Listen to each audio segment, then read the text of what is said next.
During his time in the UFC, Khabib Nurmagomedov was many things. The #1 longest reigning lightweight champion of all time, the first Muslim to win a UFC title, and the top-ranked male UFC fighter at the time of his retirement. All these records tell the same story.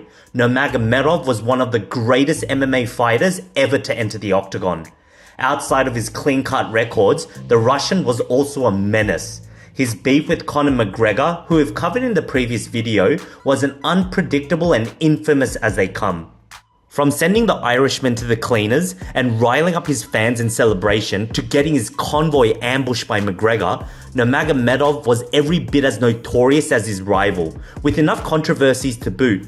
Today, we explore the interesting life and times of one of the fiercest fighters the world has ever seen. Guys, watch until the very end to uncover some serious crazy allegations and drama that surrounds him currently. The year was 1988 in Dagestan, a small republic in the North Caucasus region of Russia. In an even smaller mountainside village called Sild, a child was born. During this time, Dagestan was in a state of crisis. Religious extremism, violence, and corruption were the order of the day. Children born and raised within this period often became victims of religious radicalization, especially because of the limited wealth and social mobility in the republic. Concerned Dagestani people who didn't want their children going down the roads of religious and political extremism took to combat sports like wrestling and judo to keep the young ones engaged, entertained, and out of harm's way. The child born into this chaotic mess of a state was named Khabib Nurmagomedov. His father, Abdulmanap, was one of the Dagestani adults who coached children in combat sports. So upon the birth of his son, Abdulmanap went a step further to start a wrestling school in the basement of his home. He was a champion grappler for the USSR before its collapse and had trained multiple young prospects. Khabib, who grew up watching his father give young men a chance at life outside of the guerrilla warfare that plagued Dagestan, was more than happy to take down this path. In fact, Abdulmanap claims that his son's first steps were on a wrestling mat. 3 days before Khabib turned 9 in 1997, his father took him on a walk to the edge of a forest. There, bound to a tree, was a bear cub. World's best dad, Abdulmanap, turned to his son with the handheld camera he'd turned on and ordered Khabib to wrestle the animal. Absurd as his demand was, and I can't overstate how absolutely mental it was to do that to an 8-year-old kid, Khabib had no choice but to do as asked. In Dagestani culture, respect for elders, especially one's father, was prioritized above all. And as we can see in this instance, it was even above common sense, survival instincts, and life itself. So Khabib dropped to a stoop, tucked in his chin, and lunged at the bear like a child possessed. Some 25 years later, this event, which has since found its way online, added to the legend surrounding Nurmagomedov. Abdulmanap's school of wrestling developed a lot of talented wrestlers and martial artists for years, but none ever became quite as widely successful and high profile as his son. Nurmagomedov learnt wrestling, judo, and sambo from his father. Sambo was an MMA style developed in the Soviet Red Army in the 1920s, and it was designed to be effective by combining techniques from multiple disciplines. Sambo in English means self-defense without weapons. Essentially, the practitioner became the weapon. This training proved effective for Nurmagomedov and gave him a unique fighting style. Although his style is primarily based on wrestling, it more accurately involves combining judo and sambo takedowns with wrestling. That way, he corners opponents, sweeps them off their feet, and locks their legs and arms to keep them from fighting back or getting away. By UFC 242, 18 of his 28 victories were via submission or fight stoppage. Nurmagomedov fought his first professional MMA bout in September of 2008. It was a sweeping victory, and he carried that winning streak into 3 more fights in the same month. Essentially, he fought 4 times within a short period and won each time. By January of 2012, he was already in the big leagues fighting in the UFC. His debut came with a victory against Kamal Shalarus, whom he forced to tap out in the 3rd round. However, it wasn't until 2013 that Nurmagomedov started to really gain traction with the UFC. After two very impressive performances in May and September, it was clear that the Dagestani was destined for even greater heights that merely filled the UFC roster. Khabib dueled Abel Trujillo in May and set a new UFC record for the most takedowns in a single fight, succeeding in 21 of his 27 attempts. In September, Nurmagomedov faced Pat Healy and won via unanimous decision. Both victories, which had loads of stylish slams, left UFC President Dana White grinning from ear to ear. He said, "The kid is exciting. We're probably going to do big things with this kid." Unfortunately, those big things took a while to come around. A combination of injuries and cancelled fights kept him out of the sport for years and ruined his momentum. It wasn't until April of 2018 that he successfully put himself back on the map when he competed for the UFC Lightweight Championship. Several unfortunate events delayed this bout further, with his first opponent, Tony Ferguson, bowing out due to injury. Max Holloway was the scheduled replacement, but he even fell short due to the unsafe weight cut. Eventually, the claw machine picked up Al Iaquinta and dropped him in Nurmagomedov's lap.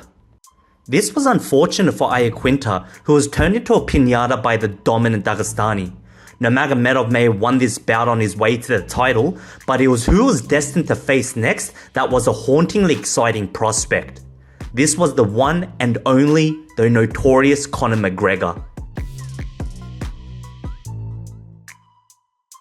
When it comes to manufacturing rivalries, the world of UFC stands in awe of Conor McGregor. In a heartbeat, the man could create a grudge match and turn a regular fight night into a generational blood feud, notorious for a reason. However, in all his manufacturing, McGregor could never quite find opponents that matched him for any length of time. That of course changed when Khabib Nurmagomedov entered his scope. Although many remember the rivalry from 2018, it had been in the making for even longer than that. Truly, it all began in 2015. McGregor was due to face then featherweight champion Jose Aldo. In a press conference promoting the fight, a fan asked McGregor about the lightweight title and who he thought might win. Although no one knows the Irishman to be a deep thinker, he mulled over his answer for a while before answering, "I think Khabib will get the lightweight belt." Regardless of his intentions, for once, no one can fault McGregor for not being gracious to an opponent. Nurmagomedov, on the other hand, was not so gracious. Instead, he took shots at the Irishman and made it clear that he wanted a crack at the Irishman, which was how his smash catchphrase was born. This reaction was both intriguing and out of left field, but it was to be expected. While McGregor was already a dominant name at the time, Nurmagomedov was still on the shelf. It was important that the Dagestani made as much noise as possible in hopes of catching the much coveted spotlight. Fast forward to 2016, there was no love lost between both men. In fact, McGregor and Nurmagomedov may have thrown hands backstage, as they were found in a shouting match being held apart by others. There were no clarifications as what sparked the conflict, but it was quite clear that both men were angling for each other's throats and just needed the legal platform of the Octagon to do it. In 2017, McGregor was absent from the UFC to welcome his first child and fight Floyd Mayweather. This absence reduced the tension of the rivalry between him and Nurmagomedov for a bit. However, that period of peace was short-lived in 2018 as a video of Nurmagomedov with his entourage initiating a scuffle with Artem Lobov emerged online on the 3rd of April. Lobov was a longtime friend and training partner of McGregor, and the Irishman, who'd been looking for any excuse to cross paths with Nurmagomedov, was willing to bite. 2 days after the video leaked, McGregor and a crew of his own showed up at the Barclays Center where the UFC 223 media event was being held. The Irishman found Nurmagomedov and his manager on a bus shared with other fighters and decided it was as good as any place for a brawl. Nurmagomedov refused to exit the vehicle at McGregor's request, so the Irishman chucked a dolly in his direction, which wound up shattering a window instead. The broken glass flying in all directions injured 2 fighters. 4 days and McGregor's arrest later, Nurmagomedov pummeled Al Iaquinta at UFC 223 to claim the lightweight title just as the Irishman foretold in 2015. Many wondered what the Eagles' victory meant for McGregor's championship status. The answer came swiftly when Dana White stripped the Irishman of his second title, thus making Nurmagomedov the undisputed 155-pound champion. This move by White stole the headlines, sure, but it was ultimately a hallowed gesture. Now more than ever, the onus was on Nurmagomedov and McGregor to prove that they were the bigger dog, title or none. Then came UFC 229. No more online off-stage rivalry. The stage was set and the Octagon was ready. The notorious Irishman came in strong in the first round, with his aggressive southpaw keeping Nurmagomedov at bay. Nonetheless, the Dagestani was also threatening with his grappling. The momentum swung Nurmagomedov's way in round number 2 as he took down McGregor before turning the Irishman into a piñata. However, the fight did not end there. By the 4th round, Nurmagomedov intelligently followed father's plan. He swept the Irishman to the ground, caught his head in a neck crank, and made McGregor tap for his life. This tap out was inevitable. The Eagle soared. 2 years after his legendary fight with McGregor in October of 2020, Khabib Nurmagomedov bowed out of MMA. He left with an unblemished record of 29-0, which included 13 UFC victories. His last bout in the Octagon was in UFC 254, where he fought against Justin Gaethje and left the American unconscious on the floor.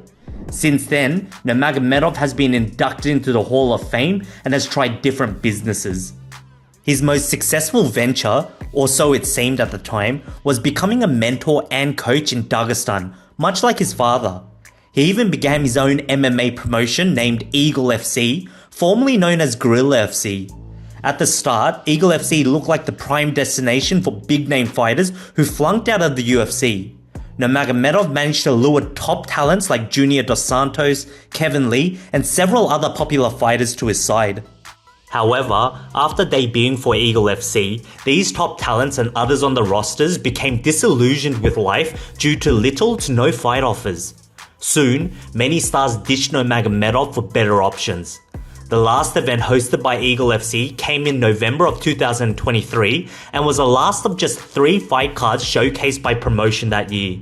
This was likely because Nurmagomedov was already in hot water with Russian authorities. It was the strangest piece of news that Russian authorities were on the hunt for a man who carried himself as a law-abiding citizen and a devout Muslim and claimed that he wasn't in the UFC for the money. For what crime, you wonder? Tax evasion. Russian authorities allege that Nurmagomedov defrauded the Russian government to the tune of $3 million in unpaid taxes. Although the specifics of the allegations aren't entirely clear, the optics aren't great considering the Eagle fled his motherland to live in the UAE and switch nationalities too. Interestingly, the United Arab Emirates is a tax-free country for its citizens, meaning anyone with citizenship gets to keep every penny they make. But guys, it gets worse. Nurmagomedov's gym in Dagestan came under fire for ties to Islamic terrorism. Authorities raided the facility when reports found that an individual trained there was part of a religious terror attack on Christian and Jewish places of worship in Dagestan. This individual's actions raised questions about the possible influence of radical elements at Nurmagomedov's gym, even though the Eagle condemned the act and dismissed all ties with the perpetrator. We can only wait and watch what unfolds next for Nurmagomedov. Right now, his notoriety seems on par, if not higher, than his UFC legend. What do you think of the Eagle? Novel career or luck? Let us know in the comments. And as always, see you in the next video.